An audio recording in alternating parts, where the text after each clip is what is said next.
everybody, and welcome to today's lecture. I hope you're all having or had a great weekend and have a great week. And I also hope that you have your cup of coffee ready to enjoy this session with us. My name is Natalie de la Torre Salas, and I am the public archaeologist for FPAN's Southwest region. And we're very excited to continue this series with a very special presentation titled Archaeology and Descendant Communities by FAU's Valentina Martinez. Valentina is an instructor and the director of the Ecuador Field School at Florida Atlantic University. Her research focuses on archaeology, lithics, and Paleoindians of the New World, with a particular emphasis on South America and Ecuador. In today's talk, she will share insights into the important work of descendant communities in archaeology, exploring how archaeologists and communities can collaborate to honor ancestral connections, ensure ethical research practices, and enrich the interpretation of the past. Now, before we begin, I want to thank Valentina officially for joining us today and sharing her expertise on this very important topic. Very important to all of you who are joining us today to keep yourselves muted. After the presentation, we'll open the floor for a Q&A session. So please feel free to unmute yourself then and ask questions directly to Valentina or type your questions into the chat and we'll make sure that they get asked out loud. So again, please stay muted during the talk to avoid any interruptions. So now, without further ado, and again, I hope you have your cafecito in hand, I will pass it over to Valentina. Thank you. Thank you very much, Natalie. It is such a pleasure to be here. And I think that I don't consider myself an expert, but what I'm going to try to talk with you today is how it's not only myself, but my partner, Michael Harris. He's an anthropologist, I'm an archaeologist, how we have for 25 years engaged in research and collaborations with descendant communities. So I'm going to try to even criticize and evaluate my own work. And obviously, the questions that I have that I'm constantly wondering about is one, how archaeologists and anthropologists engage with communities, right? How this collaboration does work. And obviously, that in order to do this, it means that we do not only do research, the scientific research, but through time, we have basically become this activist, right? And that in order to truly collaborate, we really have to look beyond the scientific work. And obviously, we always have to take into consideration that we work within a very specific context. And in my case, I'm usually working in several contexts, not only the context of the archaeology and politics of Ecuador, but also the context of politics and archaeology within the United States, right? And I think that my journey has been defined by the work of other people. I usually follow two very, very important anthropologists. One is Ortner, and she's the one that suggests that we understand that today in this world, we live in a context in which there are issues of inequality. There are issues that are dominant politically and economically. So what we need to talk about is how anthropologists can be mediators, can be facilitators, and can be promoters of what she calls an ethics of possibility. So what are the possibilities, right? How we can build a platform in which we can improve somehow quality of life and perhaps try to accommodate a plurality of visions. And the other person that I usually follow is obviously Speed. And Speed, let me tell you, she's an indigenous anthropologist of the United States, and she has always engaged in what she calls activism in research, right? And eh, she suggests that at a minimum, if you're going to engage in this type of research, you have to see that the rights of the people that you're studying are respected. You have to promise them that you're going to involve them in any decisions about the research, and you have to commit to continue to contribute somehow to their struggle through your research and through your analysis, right? So that is basically what we have tried to do in the area where we work with is southern Manabí. This is in coastal Ecuador, right, South America. And through 25 years, we have been working with different communities. Some of them are located very close to the ocean, such as Salango. Some others are a little bit inland, such as Rio Chico, and some others are located in what we known as the cloud forest, such as El Pital. So we have this series of communities that live in this incredibly diverse in terms of their environment. This is incredibly diverse.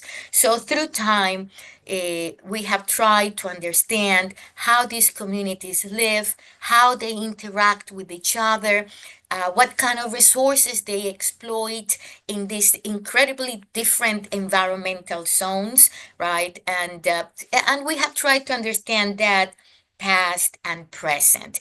And then let me tell you something that today they do not call themselves indigenous people. They do not call themselves Indians. They call themselves either, Salangueños if they are from Salango, or Rio Blanquenses if they are from the cloud forest. But what is interesting is that they know exactly who they are, right? They live embedded in their customs, in their traditions, in their communities.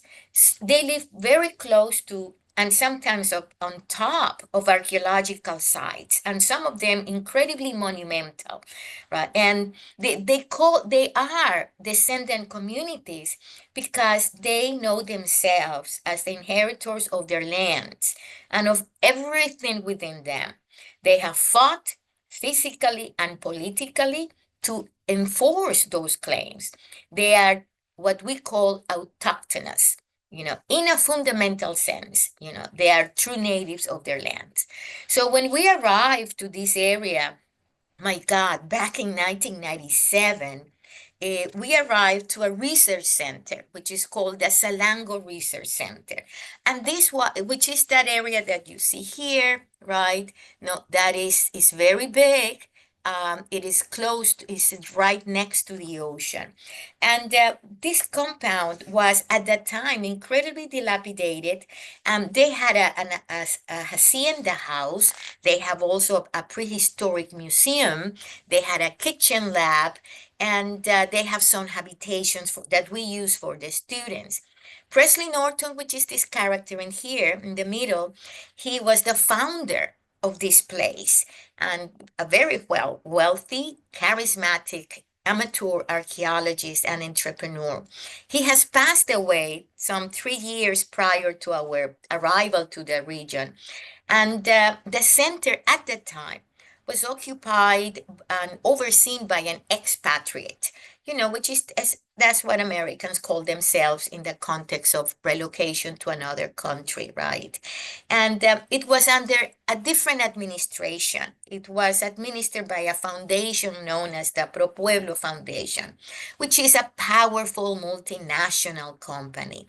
And I usually say that this center was contested because with the absence of Presley, remember, he has just passed away, and without any title to the land, the place was the subject of competing claims. Among the contenders were the descendants of Presley Norton, that means the Norton family, the Pro Pueblo Foundation, a foreman of the Hacienda House that exists there, and then, on the other hand, the Comuna, right? To complicate the issue further, the foundation director, which was a foreign-born naturalized citizen, was engaged in a very aggressive process of communal land purchasing that became an increasing concern of the people, because it later led to a major political upheaval in the village and its institutions. So for me, the contradictions were incredibly evident. A rarefied space that kept separate and from the locals and clearly deteriorating.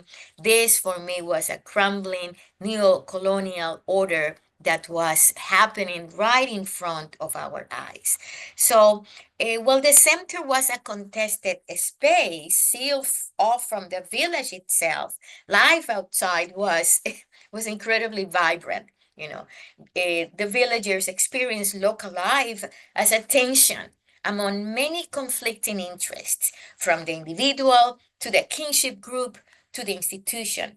But they also told an incredible parallel story of a village united, and they will unite every time that they had to defend the land from the foundation, from outsiders, from development. And this is their constant struggle, right? So they have gone already through a process of a recognition of a institution that they call the comuna in order to protect their land. So by more or less 1976, that they created what is called the comuna of Salango that controls some 2,500 hectares of territory. By 2004, they have added another identity to this comuna, and they recognize it as an ancestral comuna, right? By this, at the same time, in 2004, they were the ones who entered to be the administrators of the Salango Research Center and Museum. Further developments in 2005, they recognized themselves as the Pueblo Manta. That Manta is the name of an ancient archaeological culture. So slowly, I hope that you can notice that slowly they were self-defining themselves with this. They acquired this identity that is ancestral, and they acquired an identity that is indigenous.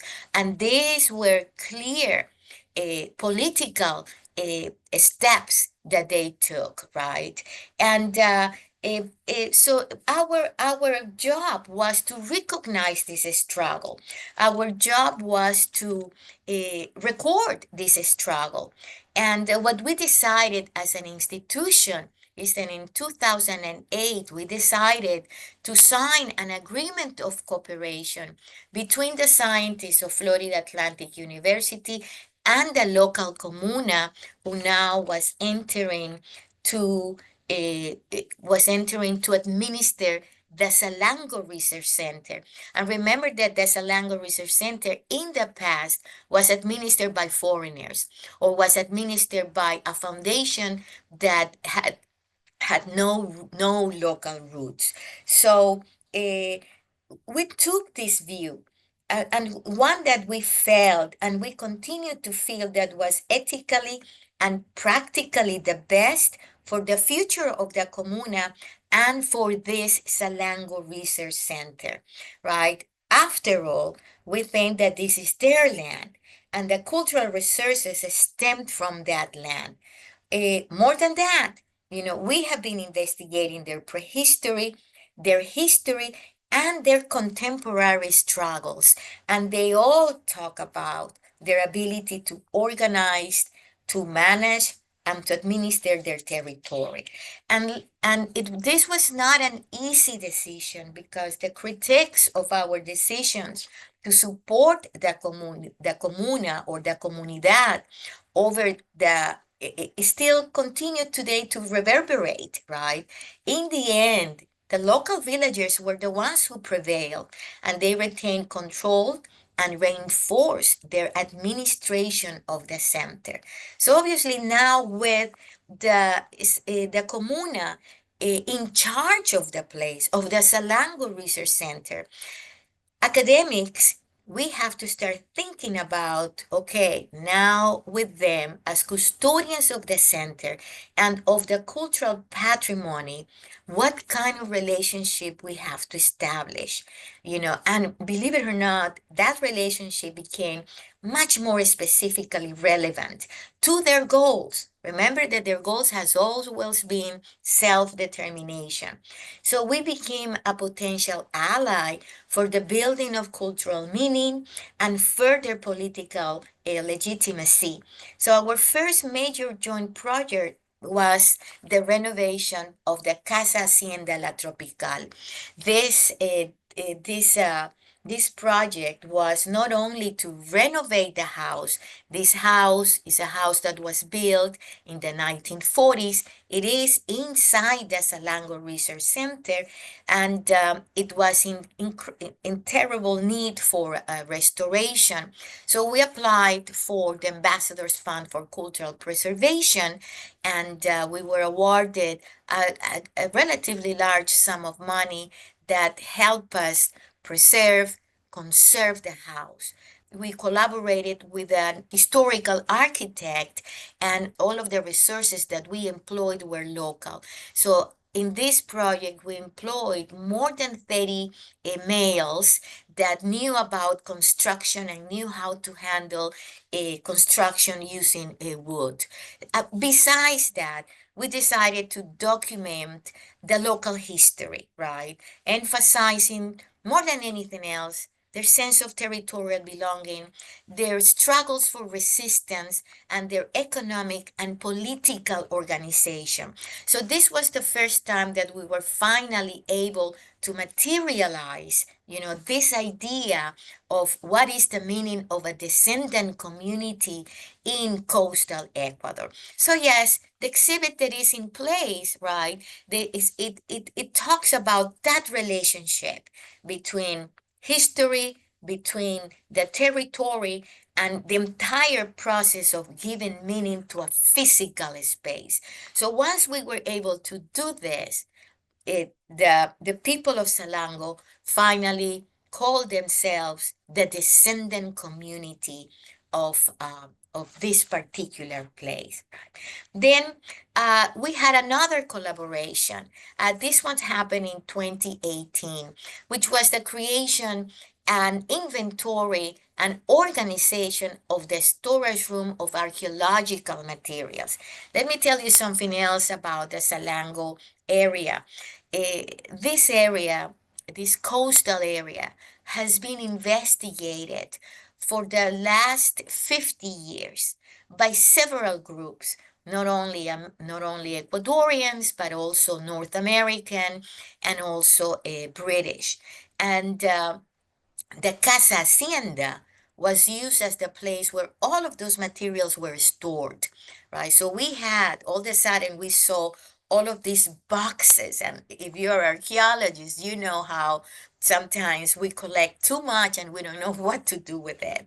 So we had something like 3,000 boxes of archaeological material that the community has never seen, that they didn't even know that existed.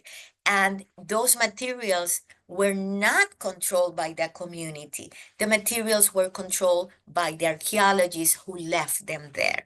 So the idea that we had is, okay, now that we know that we are a descendant community, we need to take control of heritage. We need to understand exactly how much material we have in here, and more importantly, what can we do with this?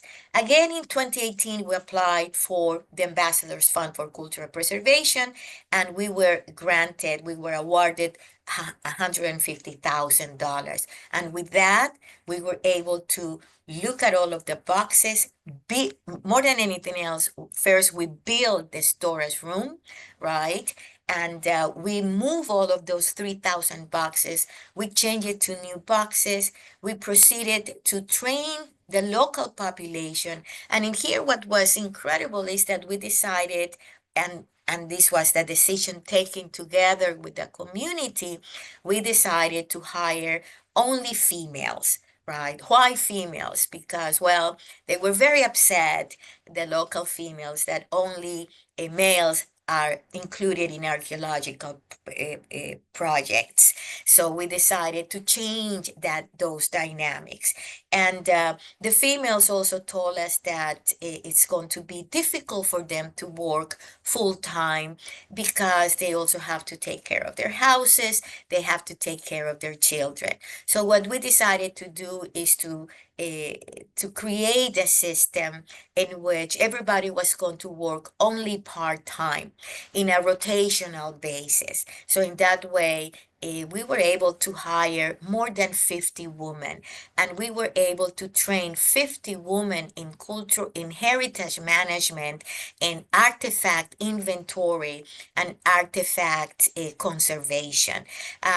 Additionally, the majority of them told us that another difficulty that they had was that how do they leave their children at home, that they have to take care of them. So we decided that is not going to be a problem. We discussed it with the community, and we opened the laboratories that we created some small daycare centers, and the women were able to bring their children. So the pictures that you see here was, a typical day working, right? Only females, and learning how to open these boxes and clean the materials and inventory them. This process lasted for 2 years, and it was actually the only project going on during the pandemic. And the women were able to come. We created a safe, a protected space, and with that, we were able to inventory more than 3,000 boxes that represents the archaeological material from at least 10 different archaeological projects that had happened within the region. So this is we trained the females, to inventory. They were able to understand, how to create a small databases. We also trained them to conserve and to repair some of the vessels. What was extraordinary about this process is that for the majority of them was the first time that they became in contact with their own objects and with their own past. And obviously, they were very much intended in they were very opinionated, and we collected all of these incredible ideas as to what to do with the objects, and to think about future exhibits in the center. The other and remember that this was all of these projects. They were not projects that ended, right? They were always ideas and opening new lines of investigation, new more than anything else, new lines of conservation and protection of the cultural heritage. So based on their opinions, the next project was to do 3D images of the archaeological objects and to tell stories about the objects that make sense to the community. And here, this collaboration, although it's small, was incredibly important because it provided us the opportunity uh, to look at the objects and to think about them in different ways. And also we had the collaboration of a lot of my students. And here, Andres Garzon, he decided, his contribution to the project was to create a video game about the manta world. And what he did is extraordinary because he decided to use specific archaeological information such as location of the sites, extension of the sites, and the materials from the site to create a journey that anyone can engage in, and it's an adventure. And obviously this video game is oriented towards children and adolescents, right? But we always get this people contact from many different parts of Ecuador, and I notice, well, this is not a child, this is a grown-up man, uh, engage in the game. And I have left in there the link if you want to explore our project with Iber Museos. And this project opened the door to another project, and one that was much more important and much more significant, because when we did the conservation of the the material objects, one of the rules of the grant is that we cannot touch any human remain. And as we were organizing the storage rooms and the materials, we noticed that we had at least more than 100 boxes with human remains that we couldn't do anything with that. And obviously for the community, this became a very important question. What are we going to do with these human remains, with these skeletons, with these bones? And they understood clearly that they represented the physical remains of their ancestors. And they understood that that was the last link that they needed to do to be able to reclaim their past and to be able to reclaim their ancestrality. So the next project was about that, right? The human remains. So it was to conserve the ancestors of the Pueblo Manta, or the Manta people. And you can see the boxes in here, how bad shape they were. No inventory. We didn't know from which archaeological sites these materials were coming from. We had no idea of how complete they were, no information about anything. So we had that same room, we decided, okay, maybe we can create a room for the human remains. So here is, the room, how we transform it, we seal it, we consulted with experts that conserve human remains, and we needed to have some sort of a temperature control.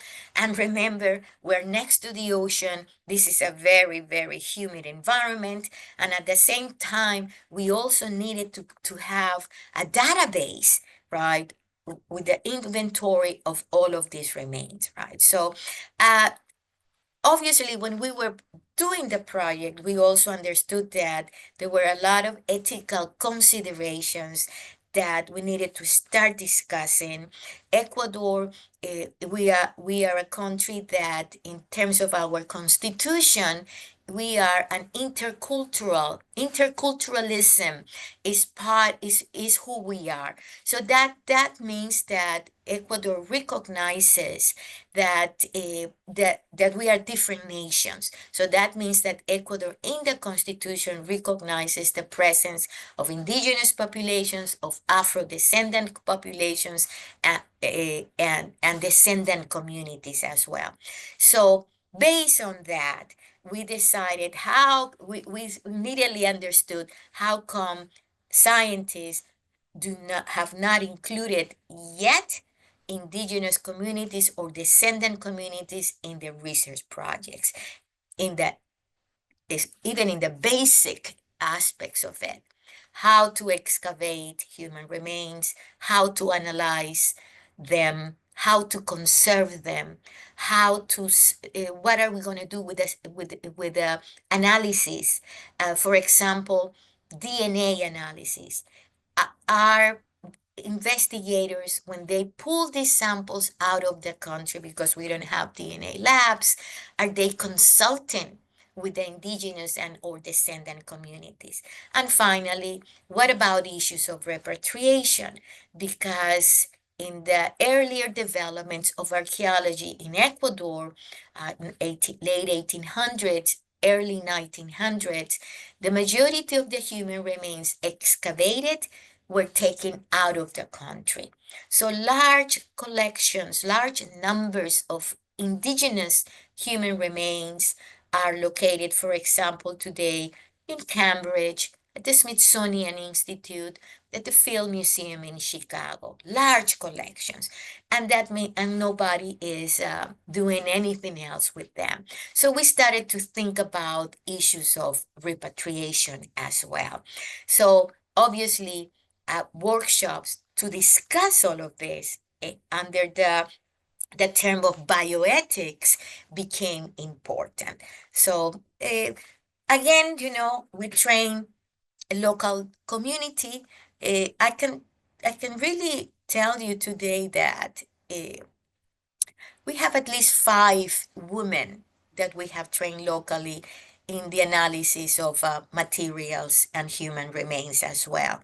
And they are what we call our local scientists. Suheidi, the girl that you see there, it's one of them, right? So she is inventorying the materials, and we have already, as I said, created our database. And I wanted to show the conditions in which we found them, the conditions in which all of these boxes were changed, replaced into better containers, and this is the room. Let me tell you that everybody's really proud of this room. So yes, what you see there are the ancestors, right? That is the ancestors of the Amanta people. They are correctly conserved. They are correctly inventory. The room, it's temperature control. And when it comes about the workshops, we decided that the workshops had to include as many people as possible to talk about ancestry. So obviously we knew that we had to start with the children. So we organized, all of these workshops with the school children. We use the installations of the museum. What you see there in the picture, that is the local museum. And so we talk about, we went by steps. First, we talk about the recent past, and then I was able to take them even further back to the deep past. We also told them about the importance of collaborations. If we want to know about the past, we need to collaborate, scientists and local community. And also then we introduced them to the topic of human remains. And we started very simple, just with that, coloring, to learn about the bones, right? And my bioarchaeologist colleague, Nicole Jemstrensky, had a brilliant idea. And let me tell you that the children considered that my talk was boring, but the talk of Nicole Jemstrensky was fantastic. And she taught them this song, how the bones are connected to each other. The hip bone is connected to the leg bone. Well, they learned the song. They thought it was hilarious. And with that song, we were able to establish to them that concept of connections, right? In the same way that the body is connected, the body is also connected to a space, to narratives about the past and the present. So with that, the children learn about it, how the importance of the preservation of the ancestors. And then, we also had some other workshops, and this one was with local scientists, right? Bioarchaeology in Ecuador, it's at the beginning stage. Our universities do not offer too many courses in bioarchaeology. It's very recently, so we do not have too many bioarchaeologists. The ones that we have, or they have been trained here at Florida Atlantic University under the guidance of Dr. Meredith Ellis.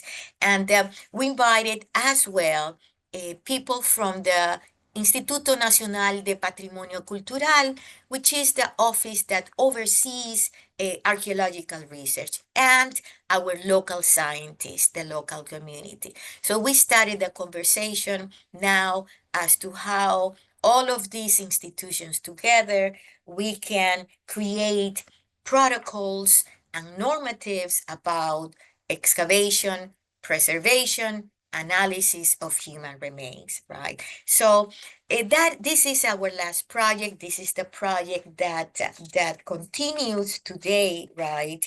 And obviously, what the other aspect that we need to understand is that all of this collaborations, the foundation is the archaeological work, right? Slowly but surely, we have been collecting information about the past, about the archaeological sites, about the materials, about how the materials reflect traditions and life ways, and how we can for example, in this a particular case, we have been collecting information about how people cook in the past, right? And we have, at the archaeological level, we have found this very unique, fragmented and incredibly burned vessels. We reconstruct them. Here they are. And then we realize that these vessels connect to the present. This is a current local stove. It is a wooden box that they fill it with sediment, with soils, and then in the very center, they buried a vessel, right? These are the vessels that they bury today. So we follow the entire chain of operation, right? From the moment that they collect the clay, to how they prepare the clay, how they build these stoves, and how they use the stoves. And we immediately realized we have a long-lasting tradition from the past to the present, right? So the community loves these narratives because these are narratives that are they're it's about connections, and this is the kind of exhibits that they want, right? This is what they want to see in display at the local museums, narratives that truly they find meaning. And the other narrative that they find meaning is the territory, right? This is Ecuador, right? That is Ecuador, that point there, that's Salango. And Salango is just in here. But our work for the last 20 years have been to collect all of the information, all of the settlements, archaeological settlements that exist within this territory. And notice that they go from the coast to the inlands to the cloud forest, right? Notice how busy are the settlements in the cloud forest. So they organize themselves. They resist territorial threats, but they are using the archaeological and anthropological information to defend the territory. So this for them offers a symbolic template about a territory that still struggles today. And our collaborations means that archaeology, as archaeologists, we have put together this information in a dossier. And this dossier has been presented at the Corte Interamericana de Derechos Humanos, the Human Rights Inter-American Court, in one of the latest chapters of the Comuna Salango in defense of the territory. So, in conclusion, I can tell you that this Comuna of Salango, along with other communities, they're constantly undergoing territorial threats. But they continue to organize themselves, to resist, and to make use of this information to defend and to plot for their future, right? These physical boundaries that you see here, that is expressed by the archaeology about the extent. Basically, this is suggesting the extent of a prehistoric chiefdom, a señorío that existed in the region. And this offers them as this ancient template of their territory, and they defend their sense of belonging to that land using this template, right? Our relationship with local communities, in particularly Salango, can also be characterized as a contested space because it's constantly fluctuated based on the mediating context, right? We have been 25 years in this community, and this has given us really ample evidence of the everyday diversity of goals and purposes at the level of the individual, entire families, neighborhoods. I'm sorry, I'm getting so emotional. Local institutions and political parties. What that means to me is that I cannot be neutral. Being in the field implied an incredible amount of choices that temporary researchers understand in terms of the overall field of social relations that exist within an area. In terms of my own work, this means that we have allies and friends and those who do not approve of our work, whose antagonism is visceral. But for me, the gift of this long-term project and presence has made us part of the ordinary social fabric and all of that entails. And I'm being emotional because right this morning I was called by the community that this May 20th, the court, the Inter-American Court of Human Rights, is going to decide on the case of Salango and their territory. And they're using all of this information to validate who they are and to validate their ancestral territory. So I couldn't give you better news. Well, with this, I think I can open, if I stop crying, I can open the room for any questions, and I'll be more than happy to answer. And if you people are not in shock.